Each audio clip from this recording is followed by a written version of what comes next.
So, BlackRock just dropped their latest earnings report, and wow, the headline numbers are absolutely massive. But the real story here isn't just about the trillions they're managing today. It's about the playbook they are running, a strategy to basically control the future of finance. So, let's break it down. Okay, first things first, let's just try to get our heads around the scale we're talking about. BlackRock is now managing a record-breaking $13.5 trillion. That number is so huge, it's almost meaningless, right? So think of it like this. It's more than the entire yearly economic output of Germany, Japan, and the UK all combined. And a number that big is built on one thing, an incredible amount of trust. It shows that when markets get choppy and people get uncertain, a torrent of capital flows to BlackRock. They're seen as the safe harbor. But look, those massive numbers, they're really just the foundation. The real question, the one we're going to dig into, is what are they building on top of it? How is BlackRock using all that scale to build the actual infrastructure for the future of investing? That's the playbook we're here to unpack. All right. First up, let's look at the raw performance that's fueling this whole strategy. Because the third quarter of 2025 wasn't just good, it was a total blockbuster. Get this, in just one quarter, BlackRock saw net inflows of $205 billion. That's all new money pouring into the firm from clients all over the world. And let's be super clear here, that $205 billion, it came in just 90 days. That incredible momentum is what powered their highest organic growth in years. This isn't just the market going up. This is a powerful, powerful surge in new client demand. And you can see that demand hit the bottom line hard. Revenue jumped 25% to over $6.5 billion. But the crucial number here is that organic base fee growth. It hit 10%, the highest it's been in 4 years. The entire business is hitting the accelerator. So where is all this growth actually coming from? Well, the answer isn't just one single product. It's the sheer strength of a highly diversified and, interconnected platform. This chart really tells the story. BlackRock's strength is its diversification. You've got ETFs, active management, high-growth alternatives, the whole shebang. They aren't reliant on just one thing. They're what they call a whole portfolio partner for their clients. But, okay, even in a diversified lineup, there's always a superstar. And for BlackRock, that is, without a doubt, their iShares ETF business. It just hit a monumental milestone, crossing $5 trillion in assets all by itself. Just incredible. And the demand is just accelerating like crazy. I mean, look at that massive spike on the right. That shows a record $153 billion flowed into their ETFs in this quarter alone. And this surge was really driven by huge interest in their new digital asset funds, plus, of course, the continued strength in their core bond and active ETFs. But this wasn't just an ETF story. Not at all.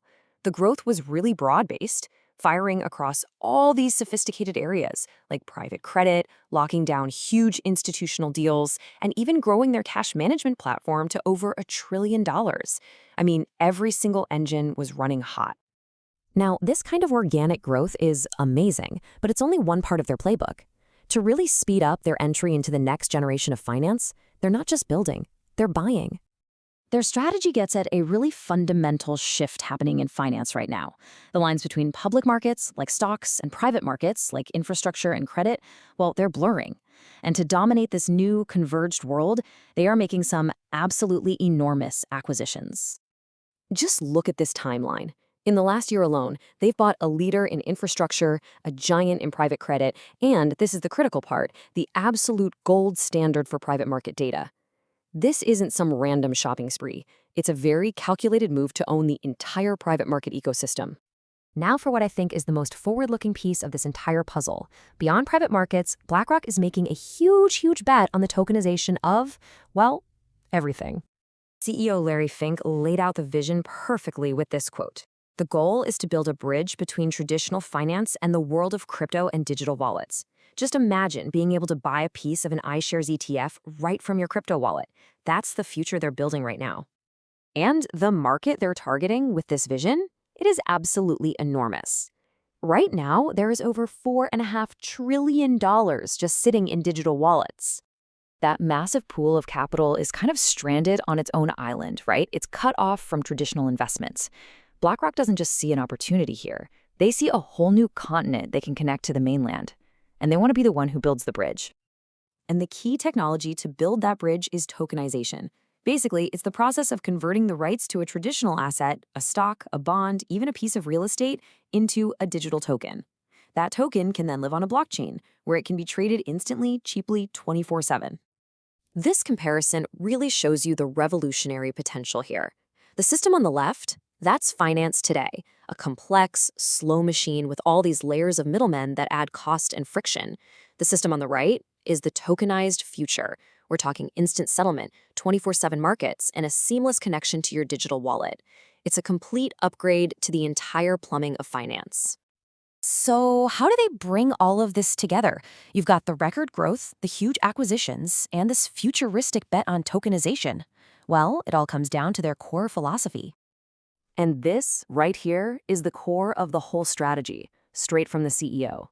Their secret sauce is total integration.